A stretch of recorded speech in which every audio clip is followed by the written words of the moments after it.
Welcome to the Happy Healthy Life Podcast with your hosts, Rob and Randy, who reveal the truth, the lies, and confusion about health so that you are no longer the victim to mainstream medical dogma and you are the hero to your own happy, healthy story.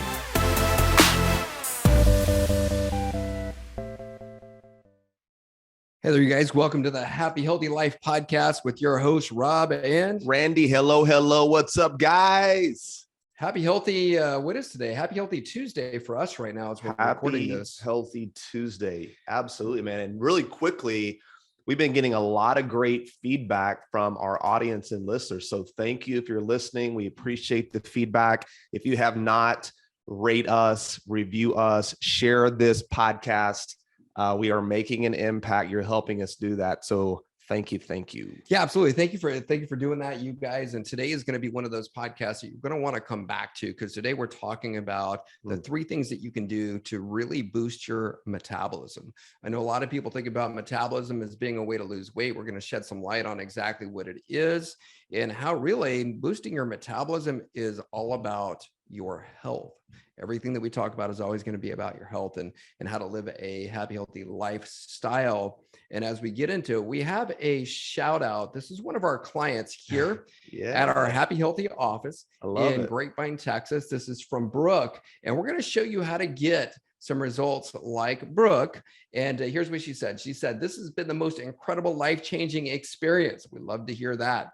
She goes, the benefits that she's got, and she's only in week 5 of her program. She's lost, get this, 24 pounds. Wow, Brooke, outstanding. 24 pounds gone in 5 weeks. And this is even super cool. This is even more fun. And that's it. She lost 19 pounds of fat. So 19 of the 24 pounds were body fat. That's the key to not just losing weight, but burning fat. Super important. Yeah. And now her BMI is in the healthy range. And she said her sleep is fantastic. This was really cool. She goes, I never really thought my sleep was bad until I got the great quality sleep that I'm getting now throughout the program. She had TMJ pain. That's gone. We'll talk about how that actually happens. Her migraines have improved significantly. She was getting them 10 to 15 times per month, and she's only had one now in 5 weeks. Wow, that's awesome. That's freaking awesome. And she came in because she was wanting to lose weight. She wasn't expecting that she was going to sleep better. She was going to get rid of her TMJ pain. She was going to get rid of her migraine headaches. And these are all the side effects of living a happier, healthier life. And that's really the key. We always talk about it. Stop trying to lose weight to get healthy. Get healthy. The weight is going to take care of itself. And then all the other benefits of a happy, healthy metabolism that she just talked about. So Brooke, thanks for sharing your story. This is there's a lot more Brooks out there, which is why we do this podcast. Oh, we're not finished yet. Oh, does she still have more to say? Oh, yeah. This is the best part, actually. Well, here, I didn't want to interrupt. Go ahead. She's got overall peace, mental clarity, and her well-being has improved. I feel more confident and clear on how to accomplish the daily and long-term goals. And so she said, full disclosure. So we want to give people the good as well as some of the bad as well. Full transparent authenticity. And we'll talk about why this even happens. Is that she said the first 3 days of her doing the program were the hardest. Yeah. And so, you know what, a lot of times when you're changing habits and you're doing something different, a lot of people will just go, okay, this is hard, or I'm not used to these new habits that I've created. And they'll turn around and they'll go the opposite direction and they'll quit. Even my sister was texting me earlier today asking about 75 hard, because she was asking this question. She said, and we talked about 75 hard a couple podcasts ago. She goes, is there any science to working out outside? And I said, I don't know about the science, but here's what I know. And the reason for working out outside is because when you're committed to doing that one workout outside every day, you're going to do it regardless if it's hot as what my app said today, hot as sweaty balls is how hot it is right now. It's 103 what degrees. What type of weather app do you have? My app does not say that. Freaking hilarious, right? Dude, I love it. I love to have fun. So it's freaking hot outside. Yeah. Yesterday in San Antonio, where she's at, is 108 degrees. And I said, here's the reason for working out outside is because Once you set your mind to creating a habit that you're doing daily now for 75 days, is that you're teaching your brain to go out there and do it no matter what. So no matter what the challenge, the obstacle is, you're going to do it. And you're teaching yourself this metaphor for life. It's not about the workout. It's about how you do everything in your life and overcoming those obstacles that are going to come in your way. So Brooke found that during those first 3 days, it was harder, but once she got over those, she knew that she could continue to keep on doing it every day throughout those 5 weeks.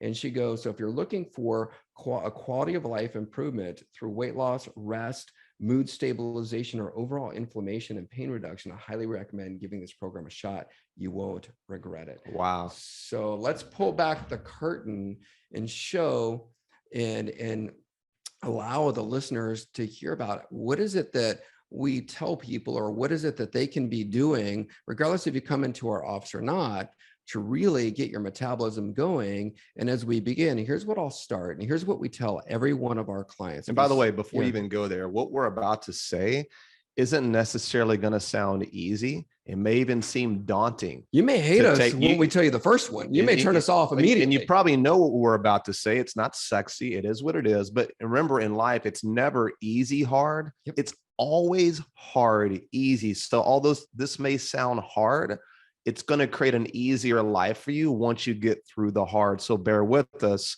So I just want to preface it with, we're not here to, pump sunshine up your skirt, for lack of a better metaphor. Or make friends. Yeah, this is not what this is about. This is about you hearing the truth and turning your life around. And these are proven strategies that we've been using now for a very long time with thousands of clients and patients. And they work with your body. And that's the beauty of it. Totally. So here's the first thing that we always tell people is you want to make sure that you test and don't guess when it comes to your health. Everything that we say as we're talking, we're not giving you guys medical advice. Everybody's body is different. Yep. You have to start and know where you're at. Know the terrain, know what it is that you're dealing with, which is why that's the first thing that we do when somebody comes into our clinic is we test them. If somebody's doing our virtual program, we test so we can be able to assess exactly where it is that you are, because then we can customize and tailor make a program that's specific to you, because everybody is different. Yep. So we're going to give you some things that you can do. However, to be able to get the best results possible, you know what? Test, and it's like we were talking about earlier, when you're looking at everybody uses the GPS now on their phone, right? And so how did we live without it? I don't even know. How did we get anywhere? We paid Hertz rental car like $15 to rent. Remember those things that you used to stick in your car? That's hilarious. It is those GPS things. I was too cheap to ever buy one. But in our phone, the GPS, it needs two things. It needs the coordinates of where it is that you're at right now, and it needs to know where it is that you're going, where you're never going to get there. And most people in life, number one, they really don't know, or they're not aware of where they're at or conscious of that. And they really don't have a clear vision of where it is that they're going. So we got to make sure that you've got those two things. And what was it that you said earlier today about the GPS, that you've got some choices there too? Yeah. And also, if you look at the GPS, it gives you options like, are you on your bike? Are you walking? Is this by car? So if it says, hey, it's a 35-minute walk, but it's a 6-minute or a 7-minute car ride, it's not just about knowing exactly where you're at and where you're going, but how about getting to that destination in the most efficient and the fastest way possible? Because I don't know about you, Dr. Rob.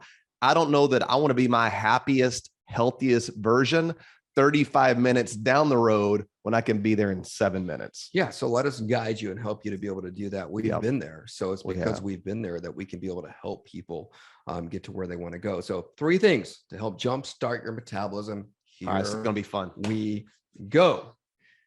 Thing number 1 is going to be to,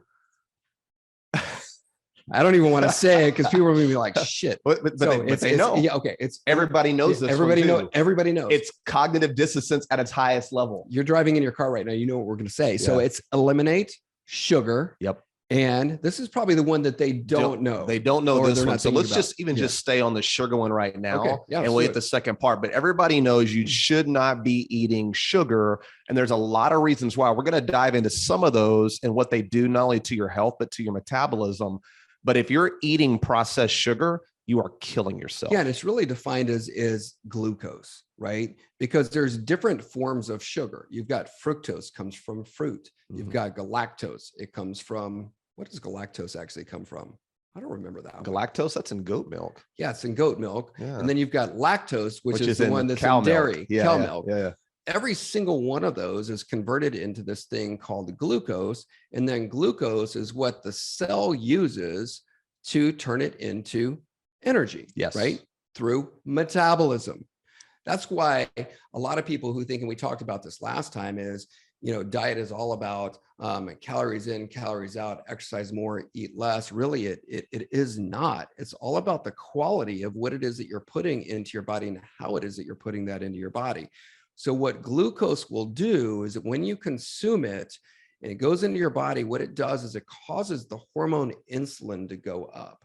When insulin goes up, cortisol also goes up. When cortisol goes up, that also triggers your body and tells your body to start storing fat, right? Thinking that you may use it later on down the road, and that causes fat storage. But Dr. Rob, I don't eat sugar. I eat whole grain bread, sprouted pasta, whole grain pasta, bagels. I don't eat sugar. Well, let me let you, because I know what people are thinking right now. Like, I don't eat any sugar at all. In fact, I cut sugar out of my diet years ago. Yet if we start breaking it down, almost every single thing that they're eating has sugar in it. Yeah. So let's get this right. So it turns to sugar. All.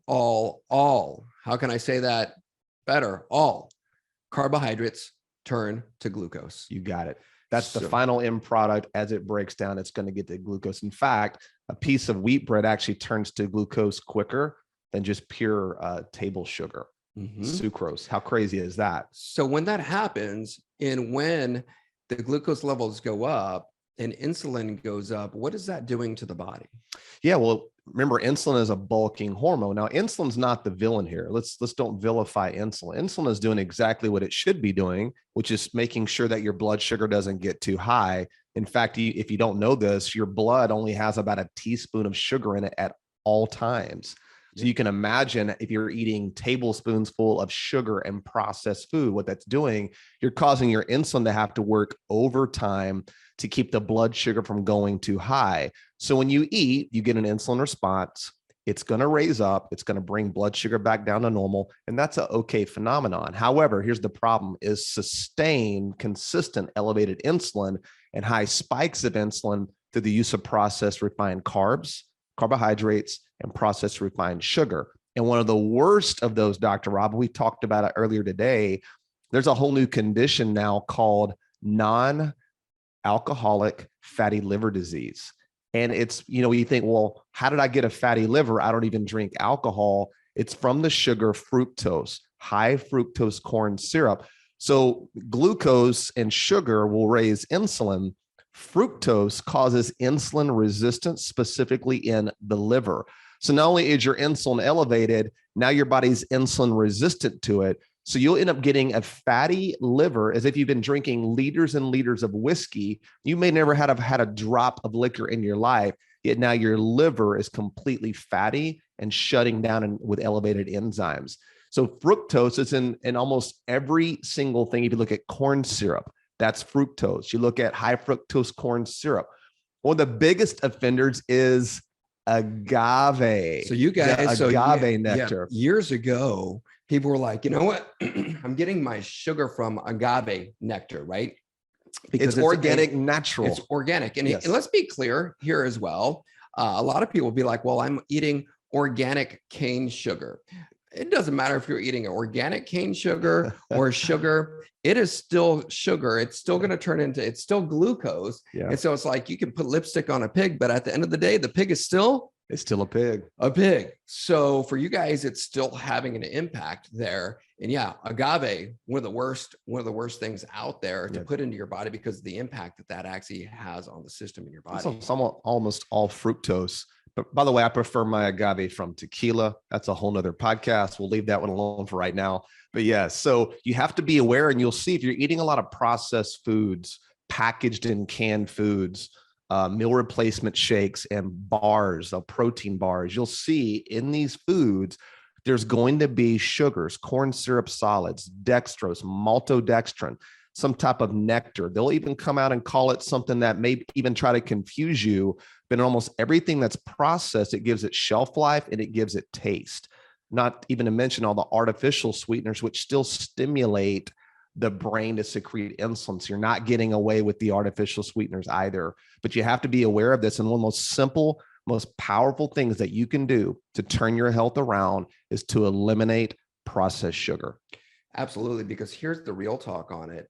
Sugar, also the way it affects the brain. There's a lot of people that are like, I don't understand why it is that if I have some ice cream in the freezer, for example, it's like calling my name right out there. But what's happened is you actually have a physiologic response to the sugar in a way that it actually stimulates the same receptors in the brain that opioids do, amphetamines, alcohol, heroin, and nicotine. Wow. So the drug problem out there isn't the illegal or the street drugs. It's really legal. And it's something that your kids are able to consume almost whenever it is that they want. And so people are always like, how do I get my kids off the sugar? Well, as a parent, you stop eating the sugar because they're doing what it is that you're doing. So you set the example and you stop doing that.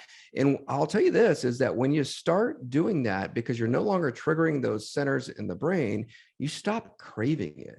That's a real thing. I was just telling you that last night I was having dinner and where I did have these Italian pastries there, I had zero desire to eat them. If this would have been 10 years ago, 10 years ago, you would have devoured those. Yeah, absolutely. And I had like literally, when I say no desire, I had zero desire to actually eat them. There was no craving. So I think for a lot of people, they're thinking they've created a habit. Well, it's because the habit that you had of eating those things created a dependency in your brain for those things. So one of the easiest ways to get rid of the dependency is eliminate it. Yeah, it's easier to quit, like you said, crack cocaine than to stop eating sugar. And 10 years ago, I would have said no to those pastries, but it wasn't because I didn't want them. It was because I was using willpower. And what do we know about willpower, Dr. Rob?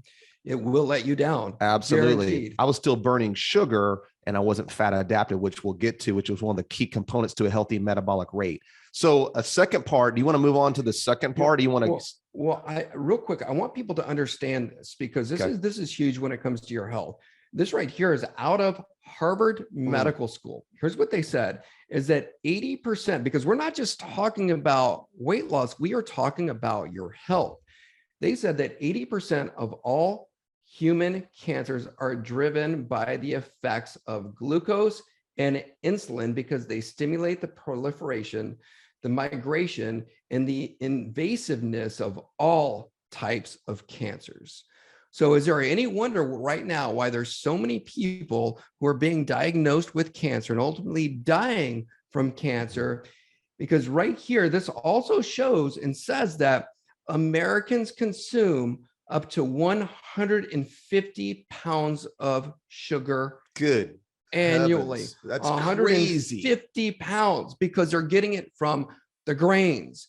They're getting it from the hidden sugars inside of things that you don't even know. Bread, rice, cereal, oats, like it goes down the list. Every one of those turned directly to glucose. Yeah. And so where sugar came from originally was from sugar cane, but sugar cane has fiber in it.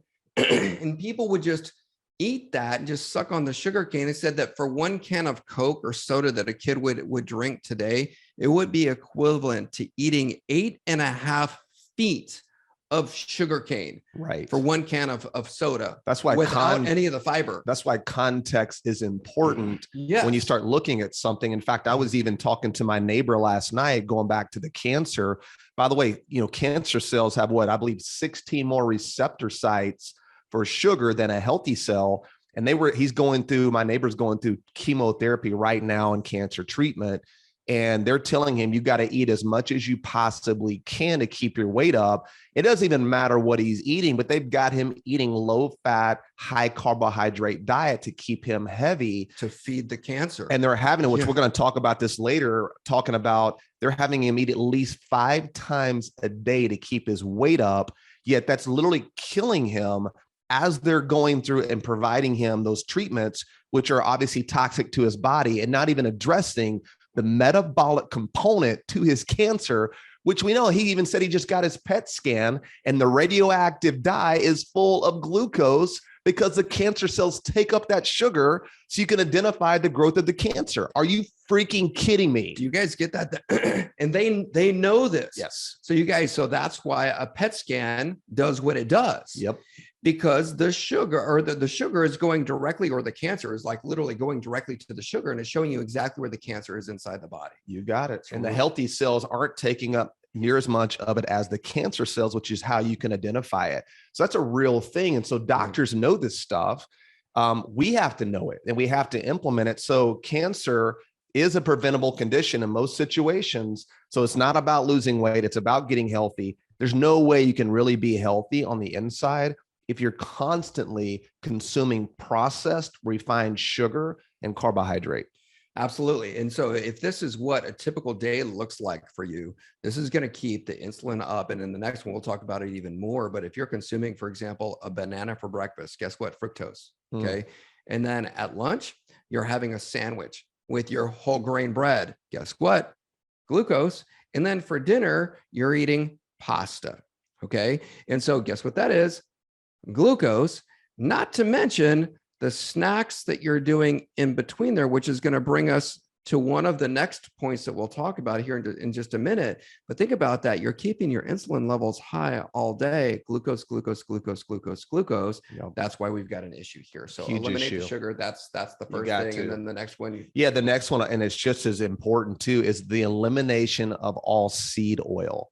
This is very, very important because seed oils are super and highly inflammatory, and they will raise your blood sugar. They'll cause inflammation, and they're at the heart of all chronic metabolic illness and disease, whether it's cancer, heart disease, stroke, diabetes. All chronic illness has an inflammatory component, and seed oil may be the worst offender. So what is a seed oil? By the way, what is even a seed? And think about what is the intelligence of what's inside of a seed. It's the intelligence of what's inside a seed. There's a lot of anti-nutrients that are in a seed to protect it from things that are going to eat it, right? Like birds and squirrels and critters and all the other things that would want to get inside the seed and destroy it. So seeds by nature have strong, powerful anti-nutrients. And now you take and you press out the oil, high heat it, purify it, so to say, and then sell it in the supermarket. You now have a highly oxidized, rancid, toxic oil that will destroy your cells at a cellular level. So what are your seed oils? Things like canola oil, corn oil, soy oil, grapeseed oil, rapeseed oil, all of your nut oils. These are called rapeseed oil, by the way, is canola oil. Yep. Yeah. So they had to change the name because rapeseed just doesn't have the same effect as canola. Yeah. You're probably not going to buy rapeseed oil just because of the name of it. Yeah. And it was made in Canada, which is where canola oil comes from. And by the way, that was originally an oil that was used for machinery. It's refinery oil. Yeah. Yeah. It's not meant for human consumption. Yeah. So don't eat that shit. Yeah. So these are all called polyunsaturated fatty acids. So they're PUFAs. They're highly unstable. So when you look at a fat, what breaks down a fat and makes it rancid and oxidizes the fat, which produces the free radicals, are heat, light, and oxygen. And the most susceptible to those three factors are polyunsaturated fatty acids. So they don't have the stability like a saturated fat or like a medium chain fat or a short chain fat or even a monounsaturated fat with their stability. That's why you would never want to heat these fats. Yet these are all the fats you find in processed food, the hydrogenated fats, the polyunsaturated fatty acids. So if you look at a protein bar, a meal replacement powder, a box of crackers, anything that's prepackaged is going to have these in there for shelf life and stability, but they're not meant for human consumption.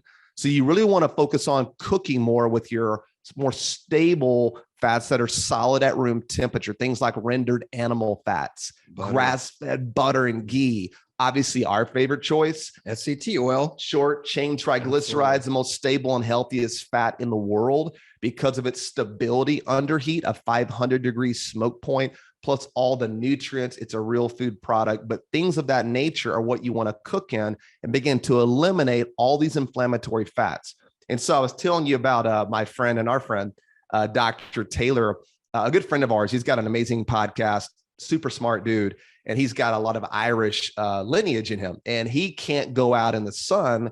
And we were talking about this last podcast without slathering on the toxic sunscreen. So I said, do it for 30 days, eliminate your seed oil, eat real food, and see how you do. And so I just saw him a few days ago and he said, it's unbelievable. Not only am I losing weight, he goes, now I can go out in the sun without using any sunscreen and I don't burn just by eliminating seed oil. And I know for both of us, Rob, we're able to go out in the sun for hours at a time. And although you got the good Latin skin, I am not Latin, but I don't burn and I can spend hours because I have eliminated all seed oil, which is an inflammatory oil. Once again, the polyunsaturated fatty acids, even healthy oils like flaxseed oil that people think that's a superfood. Flaxseed oil is highly, highly unstable under heat, light, and oxygen, and can definitely increase the burden into the cell, onto the liver, and cause serious metabolic problems. Yeah. So let's get this straight. Fats are good. They're great. The good, healthy fats, because again, we're talking about energy. We're talking about metabolism. The cell can use glucose for energy, but can also use fatty acids for energy as well. However, if your body is insulin resistant and you've got an issue in there and you start just dumping lots of healthy fats into your body still isn't going to be able to burn it because your body isn't fat adapted. And so that's why that's one of the most important things for us is to be able to get people in a state where the body can be able to burn the fats for fuel, these good, healthy fatty acids for fuel, which is what we do every day in our clinic, virtually with the people that come to see us, is get them to that place, which is why we don't say that a ketogenic diet is necessarily bad, but most people can't do a ketogenic diet because their body isn't yet fat adapted to even burn the fats that they're putting into their body. So that's super important. Yeah, you have to establish insulin sensitivity, fat adaptation. And so the next key piece to this is going to help you do that, because if you're not sensitive to insulin and you're not fat adapted, you burn sugar and you store fat, which is a metabolic death cocktail that can be overcome for many, many people. So probably one of the most key pieces to our health journey and what we help our patients and clients with every day is just teaching them how to do one very simple thing. So I would say after eliminating processed carbohydrate and sugar and eliminating the rancid seed oils would be to do what, Dr. Rob? To eat real food. We say surf for your food. SERF, simply eat real food. And so what is real food? So that's a great question. And I want to make it very, very simple. This is super simple. It is. And this is what I love about what we're talking about. This is not hard per se, although it may be hard in your mind. These are easy things you can do. But real food, quite simply, think about something that you want to eat, set it on your counter, and then walk away from it and leave it there for 2 weeks. And if you come back in 2 weeks and it's still there or it looks the same, that is not real food. Food, yeah. Example, I went to the grocery store on Wednesday last week, and then I left on Thursday to go out of town. And then I got back last night, and the freaking banana that I had just got on Wednesday is black. I'm like, are you freaking kidding me? So what does that tell us? That tells us that right there is real food. Totally. It should spoil. It should deteriorate. Yes. There's no way. And you think about a lot of the things that we consume on a daily basis, even going back to the refined carbohydrates, a protein bar, put that on the counter and come back in 1 year. And it's still there with no mold. The protein bar that I had in my backpack for like 5 years. I was changing backpacks and it was at the very bottom. I opened it up and it was exactly like it was when it was purchased. Yeah. So don't let the marketing fool you. These green wrappers and organic, it says, I think that was even an organic protein bar. It was an organic protein bar. I'm not going to say. No, we don't have to. Yeah. You figure it out for yourself. I can tell you this, most protein bars and processed anything, you can come to your own conclusions. That's why we don't eat that stuff, because it's obviously not going to spoil. So when you start putting in real food, these are things like fruits and vegetables and non-conventionally raised proteins. And they're all up for fair game. Things like lamb, beef, chicken, turkey, not processed protein like lunch meats filled with nitrates, but real foods that would spoil. If we took a cage-free chicken breast and set it on the counter, come back in about probably 2 to 3 days, and the smell and it's deteriorating and it's breaking down, versus the lunch meat may take weeks at a time to even break down because of all the preservatives. But proteins, vegetables, fruits, obviously healthy fats that are stable at room temperature, that are more solid at room temperature.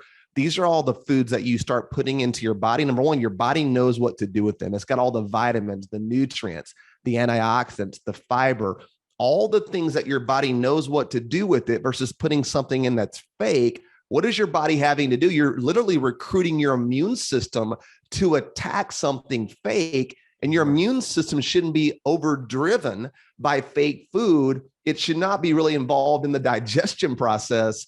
Eating real food reduces the inflammatory load, and it gives your body what it needs, and your body knows what to do with that. And that's what the body spends most of its energy on, digesting food. And if it's trying to digest things, well, then it's not using energy for just activities of daily life, like just sitting here right now, which is why, like, Brooke has more energy than ever before, because, well, we got our body adapted to be able to utilize the energy, not for digesting fake foods, because she's eating real things. Makes me remember when we were in Spain. Remember when we were at that grocery store and we're looking at the different oils. And in Spain, they had one bottle of oil on the very bottom that was a different color. All the other oils were like beautiful greenish colors with the olive oils, those kinds of things. And it had this one that was just like this bright yellow color. And on the label, it said Alcita Mal, which means, in Spanish, it means bad oil. So they called it what it was bad oil. And I think and that was corn oil. Yeah. And so they probably had that oil there just for the stupid Americans that would come over and want that oil. In America, that would have been labeled organic canola oil and be in Whole Foods or something like that. So but they were giving it away. And that's one of the things with Brooke that she really connected the dots with is, remember, for her, she was using food to lose weight, and healthy food's not for weight loss. Healthy food is for your health. Yes. Giving your body real nutrients, real food, real antioxidants, so the body can use that, metabolize it, use it for the proper energy, and not store as body fat. You don't store real food as fat if your body's fat adapted and you're insulin sensitive. Totally. So let's get into the next one. So that was easy. Simply eat real food, right? Okay. The next one is going to be food timing. Some people call this fasting. Fasting and starving are two completely different things. I think a lot of people, as soon as they hear the word fast, they think, okay, well, my church did a Daniel fast, right? Where they're eating fruits and vegetables, only no sugar for 40 days. That's not what it is that we're talking about. We're talking about food timing, because what if I asked you this question, Randy, and I said, you know what, is breakfast, for example, the most important meal of the day? What would you say? Well, I would say that it's partially true, right? Yeah. So if you look at the word breakfast, and this is a big misnomer out there about, hey, you've got to wake up, you've got to start eating. It's the most important meal of the day. But if you look at the word, it spells break fast. Really, breakfast is a food industry term created by Kellogg's, because they wanted you to wake up every morning and down a bowl of cornflakes to somehow stoke your metabolism. Yeah. And I looked it up. Okay.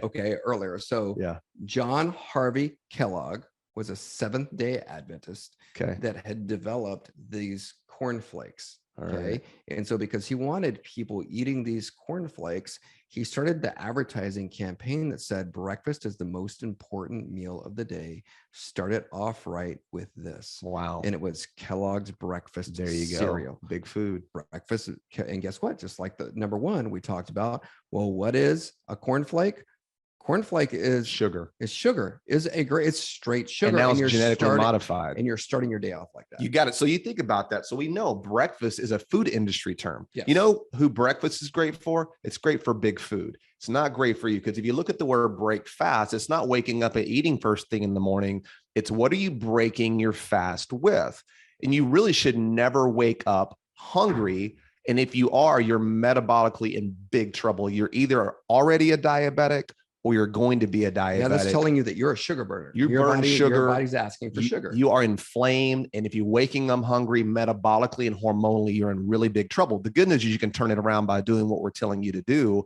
But breaking your fast, the most important thing is, what are you breaking your fast with? So if you break your fast at lunch with an avocado, right, and, grass-fed beef and some arugula salad, well, you just broke your fast with real food, and that would be your breakfast. So it's not about waking up and eating. In fact, there's a really powerful thing that happens in your body when you sleep, which is why healthy sleep is so important, setting your circadian rhythms. And hormonally, your body is healing, it's repairing, it's going into autophagy, and it's preparing your body to wake up the next morning in a hormonally optimal place. So some of the key hormones your body prepares. Hold on. What's that?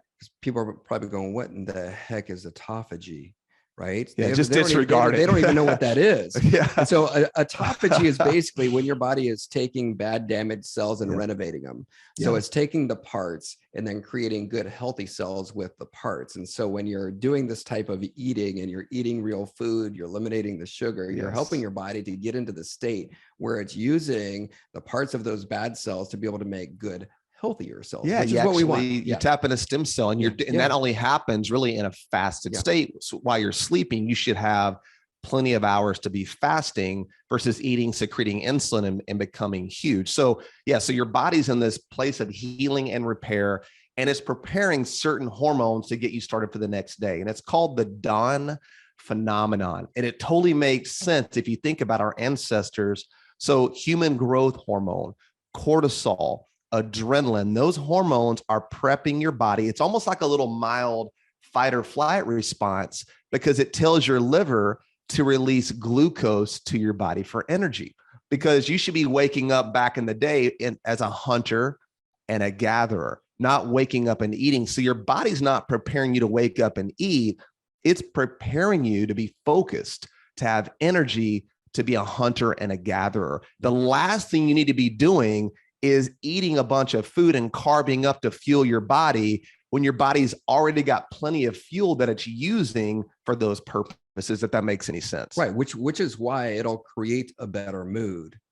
You're happier, you're like you said, more focused, because you think about it, as a hunter and a gatherer, what did they need to do? They need to be really sharp, really focused. They're shooting things with a bow and arrow. You got to have those things. You got it. And so they may not know when they were even going to get their next meal. And so their bodies were adapted to using the fat for energy because they needed it. And so that's all we're doing, is getting us back to how our body was really created and designed to work in the first place. Yeah. So I think this is maybe, of everything we've said, eliminating refined carbohydrates and sugar, eliminating seed oil, eating real food.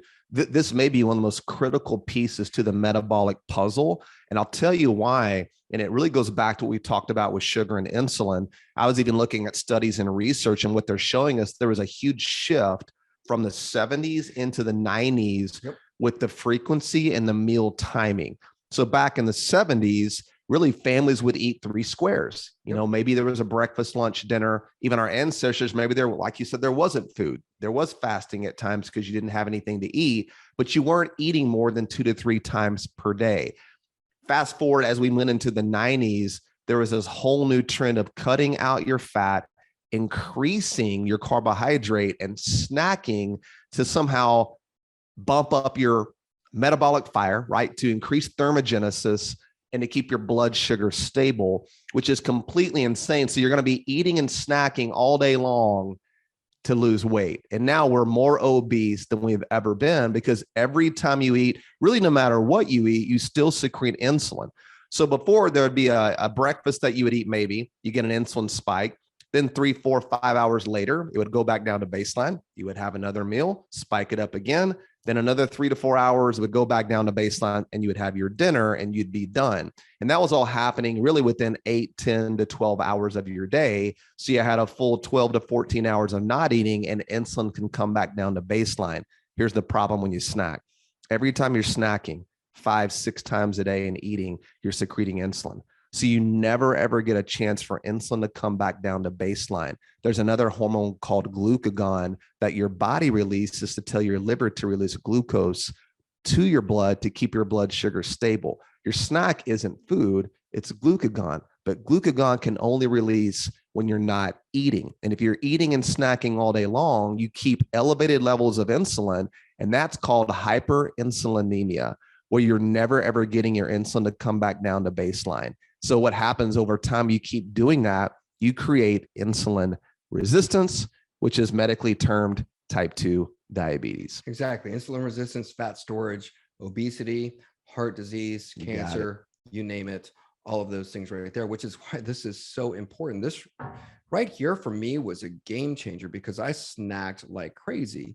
And in my mind, I was like, hey, if I'm snacking on some macadamia nuts, some cashews, some good healthy things, right? What it was actually doing, because of that insulin being up like that all day long, I was constantly inflamed, because when the insulin goes up like that, it increases an enzyme in the body. So actually it happens whenever you need to convert the carbohydrates into glucose, amylase is secreted. And when the amylase goes up like that, it also helps release an enzyme in the body called a cytokine. A cytokine is what causes pain or inflammation. So I had all this inflammation going on. No wonder I couldn't walk, because I was so inflamed as far as my lower back goes. But once I started doing this right here, the back pain went away. I felt better, mood better. I was losing weight, energy levels up like crazy. And it was just by taking those snacks out. And I was one of those people that habitually did that. And it was no wonder that I stayed so heavy all the time and didn't know why. I just thought it was, it's bad genetics. Bad genetics, right? Yeah. You have to remember, elevated insulin and consistent release of insulin by nature puts you into growth mode. It is a bulking hormone. It makes you huge. This is why, a lot of the research out there, what they all have in common with any diet or any type of caloric restriction is the reduction of insulin, where you'll see people lose weight no matter what they do. Now, obviously it's not sustainable and it's not addressing the underlying cause for a lot of people. However, you have to look at this and be aware of it. And the fasting can change everything. In fact, when I got diagnosed with cancer, which by the way was 12 years ago this month, and we talked about that in our pilot episode here, my cancer story, one of the things, the mistakes that I was making, because I talk about my life, BC and AC, before cancer, after cancer. BC, and you remember this very clearly, I was eating 5, 6, 7 times per day. And a lot of you are thinking, well, I don't eat that much. I'm only eating a couple, 3 times a day. I don't eat breakfast. Here's the problem. It only takes about 30 to 40 calories to break the fast and secrete insulin. So chewing gum, bite of a cookie, handful of almonds and cashews, right? Your protein shake, your protein bar, your diet soda, your coffee that you put sugar in, and your creamer, the full meals you're eating, the snacking, the piece of fruit all day long. I think the average American technically eats 17 times a day. So you're constantly secreting insulin. So I was doing that before cancer, because I weighed 185 pounds. And for me to be that big and work out as much as I did, I had to eat all those meals to stay big. Why in the heck at 36 years old was I trying to be big? There was no purpose for it. The goal isn't to grow. You shouldn't be growing past 18 years old. The goal is to be in repair. And so as we went into Spain, when I was getting my treatments, we noticed that over there, they're not waking up and eating breakfast and snacking and eating all day. There were really kind of 2 main meals, a later afternoon lunch and a dinner. And I'm thinking, wow, these people are thin, they're healthy, lower disease, chronic illness rates. Yet I'm this 36-year-old guy who looked like he was in peak physical condition, dying of cancer. That shift for me, Dr. Rob, over 12 years ago has literally saved my life. And it's made the biggest difference really of anything metabolically I've ever done, is stop eating all the time, eating real food, obviously cutting out sugar and seed oil, but letting my body stay in a place of healing and repair. And metabolically, it's one of the most advanced ways to get fat adapted, because when you start eliminating the need to eat all the time, your body's not going to die. It's very smart, and it's going to start looking for those reserves of fat. So if you've got fat on your body, and you stay hungry, you burn sugar, you store fat, and you're probably snacking way too much. Yeah. And so one of the, just to give people some practical things to do, probably the easiest thing is, because a lot of people can't just, or I say not that they can't, they're not just going to jump right into this or give it a try, is really to do a plan that's more of an 8-16 plan. So basically this is when you're eating versus when you're not eating.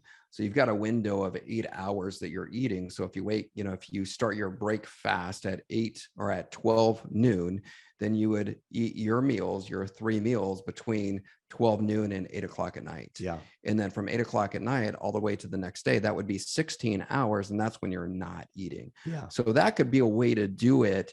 And you could even go from Sunday, dinner at 8 o'clock, do it one time. And then the next day you're breaking your fast at 12. Yeah. That works for you. Then do it again the next day. And so just see what your body allows you to be able to do. But that's an easy way to get started. And as you get started in doing this, you'll notice, like you said, that you're not hungry. And so like for myself, for example, I'm doing a 24-hour fast today, right now. Yeah, me too. Yeah. Oh, there you go. So the next time that I eat is going to be this evening. It'll be around 7 or 8 o'clock at night. And I'm not hungry. I'm not scared about it. I'm not freaking out. And it's because my body is used to it. And so right now it's utilizing fat for energy, fat for fuel, rather than using glucose. Yeah. And remember, there's no evidence or scientific literature anywhere that can show you that eating more than 2 to 3 times a day benefits the energy expenditure or how many calories you burn in a day. Now, when you do eat, you do get a thermogenic hit, you burn more calories, but it's temporary and it's not that big a deal. So if eating all day long and small meals made us skinny, just eat 20 times a day, we'd all be thin. We're all eating 17 times a day and we're chronically sick, obese, and over 70% of Americans are overweight. So just by going to the 2 to 3 meals per day can go a long way. Even for people who are really terrified of any fasting or that freaks them out, just eating 2 to 3 times a day, you're just naturally going to be eating your food in an 8 to 12 hour window. That way you're giving your body at least another 12 hours to not be eating and to do all the hormonal magic that it does to get your body, we call it looking great naked hormones, testosterone, estrogen, all the hormones that men and women have, plus the growth hormone and the reducing of insulin and the optimizing of leptin signaling, glucagon. We could keep going down the hormone cascade, but magic happens when you get your body fat adapted, you're eating real food, you're cutting out processed sugar and carbs and seed oil, and you're eating it less often. It's crazy what can happen. However, some people are listening and they're like, I've done intermittent fasting. I've cut out processed sugar.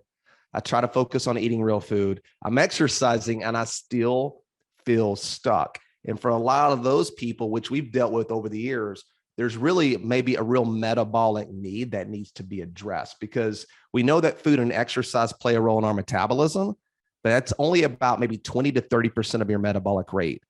The majority of your metabolism is controlled by how your body's adapting to its environment chemically, physically, and emotionally. So organs, hormones, toxins, inflammatory markers, those are all key things that we're able to look at not only clinically, but also look at virtually.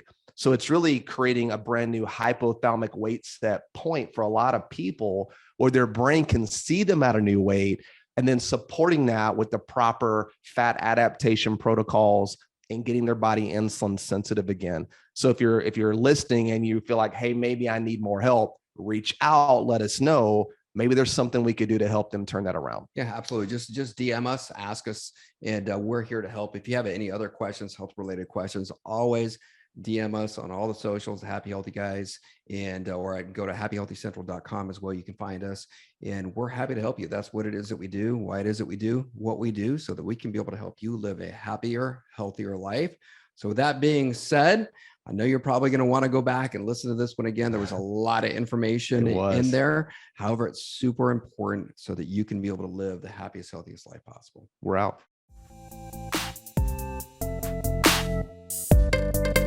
Thanks for listening to the Happy Healthy Life podcast. If you enjoy the show, make sure to follow them on Instagram, YouTube, and Facebook at The Happy Healthy Guys. Don't forget to like, subscribe, follow, and review the show wherever you listen to podcasts.